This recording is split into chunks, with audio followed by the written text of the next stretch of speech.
Hai, kenalin, nama aku Amira Saisudah. Yo, gue Rizka Panayuban. Nama saya Muhammad Andi Karyana Kurniawan. Perkenalkan, nama saya Raffi Kurniawan. Hai, aku Kansa Adelia.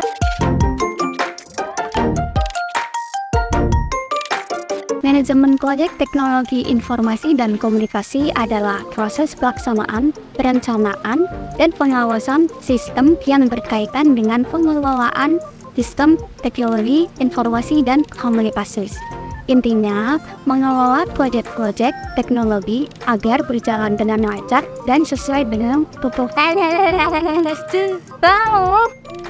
Intinya adalah mengelola proyek-proyek teknologi agar sesuai dengan ketetapan dan berjalan dengan lancar.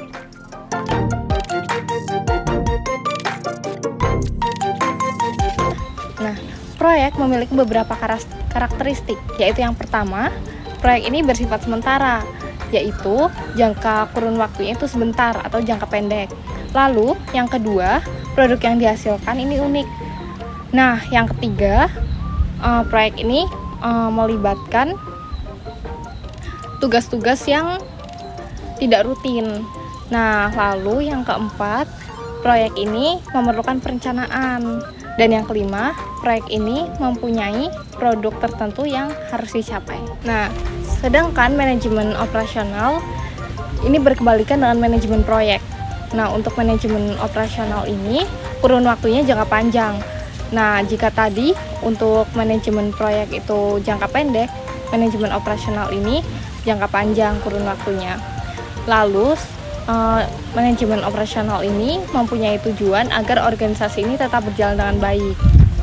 Nah, lalu selain itu, manajemen operasional mempunyai atau melibatkan dengan tugas-tugas yang rutin karena berkaitan dengan tujuan yang tadi, meningkatkan kualitas dari organisasi agar tetap berjalan dengan baik.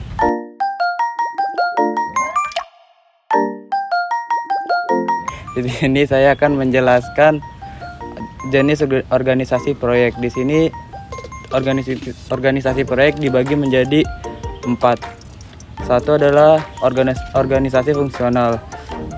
Organisasi fungsional ini adalah proyek yang dikelola dalam bentuk departemen. 2 ada proyek.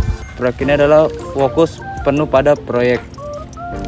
3 ada organisasi matriks. Organisasi matriks ini adalah kombinasi dari fungsional dan proyek. 4 ada proyek terintegritas, yaitu melibatkan berbagai pemangku kepentingan sejak awal hingga akhir proyek.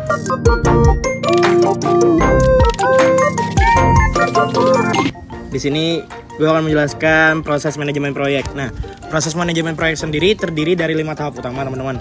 Yaitu yang pertama ada inisiasi. Inisiasi sendiri menentukan tujuan, ruang lingkup, dan pemangku kepentingan proyek, serta membuat proyek charter.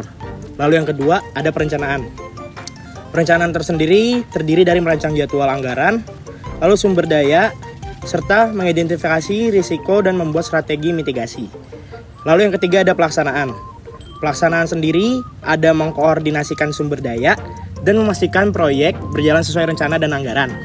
Lalu yang keempat ada pengawasan dan pengendalian.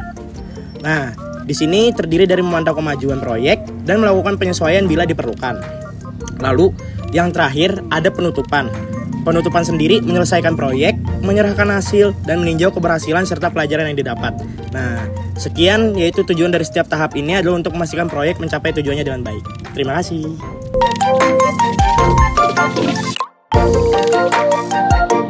Saya akan membacakan sertifikasi apa saja yang bisa diambil dalam manajemen proyek. Sertifikasi ini yang pertama itu ada PMP atau Project Management Profesional. Itu adalah manajer proyek berpengalaman sertifikasi yang paling diakui secara global. Lalu yang kedua itu ada CAPM untuk pemula memberikan dasar-dasar manajemen proyek. Lalu yang ketiga itu ada PRINCE2. PRINCE2 ini metodologi dari Eropa yang ada 2 level, yaitu level pemula dan level berpengalaman. Lalu yang keempat itu ada PMI ACP atau biasa disebut Agile Certified Practitioner. Ini untuk manajer proyek yang bekerja dalam metodologi Agile. Lalu yang kelima itu ada CSM Certified Scrum Master. Itu berfokus pada peran Scrum Master dalam proyek Agile. Lalu yang keenam itu ada SPOC atau Scrum Product Owner Certificate. Itu untuk menjadi product owner di tim Scrum berfokus pada nilai produk. Lalu yang ketujuh itu ada CPD atau biasa disebut Certificate Product Direct. Itu berfungsi untuk bagi eksekutif yang mengelola beberapa proyek. Lalu yang ke-8 itu ada CSSBB atau Certificate Six Sigma Black Belt. Itu untuk manajer proyek yang berfokus pada peningkatan kualitas dan efisiensi proses. Lalu yang ke-9 itu ada Prince 2 Agile. Gabungan Prince 2 dengan Agile cocok untuk fleksibel dan tapi terstruktur. Lalu yang ke-10 itu ada CompTIA Project Plus, sertifikasi entry level untuk memahami dasar-dasar manajemen project untuk cocok di bidang IT.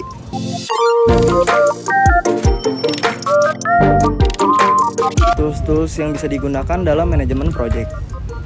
Toolsnya itu kita ada 10.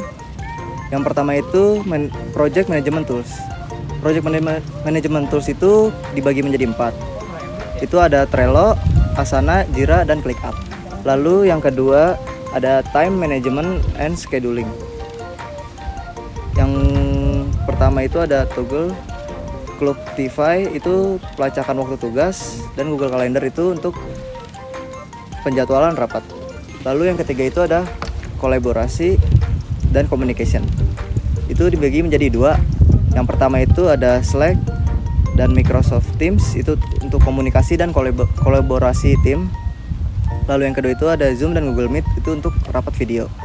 Lalu yang keempat itu ada documentation and knowledge sharing. Yang pertama itu ada Confluence, itu untuk dokumentasi tim. Lalu yang kedua itu ada Google Docs, itu untuk kolaborasi dokumen real time. Lalu untuk yang kelima itu ada version control. Version control itu kita menggunakan Git, GitHub, GitLab. Itu untuk pengelolaan versi kode. Lalu yang keenam itu ada text automation, ada Zapier, Integromat, IFTTT, itu untuk automasi dan integrasi antar aplikasi. Lalu yang ketujuh itu ada Risk and Issue Tracking. Itu ada 2. Yang pertama Jira dan Excel Templates.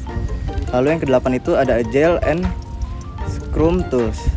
Itu ada Jira Software dan Monday.com untuk metodologi Agile. Lalu yang ke-9 itu ada Cost Management and Invoice. Itu kita di sini menggunakan ada 3, yaitu Freshbook, QuickBooks, dan Harvest. Itu berfungsi untuk pelacakan biaya dan invoicing. Lalu yang terakhir itu ada reporting dan analisis. Di sini kita menggunakan 3 juga, ada Power BI, Table AU, dan Google Data Studio. Itu berfungsi untuk pelaporan dan analisis data proyek. Terima kasih.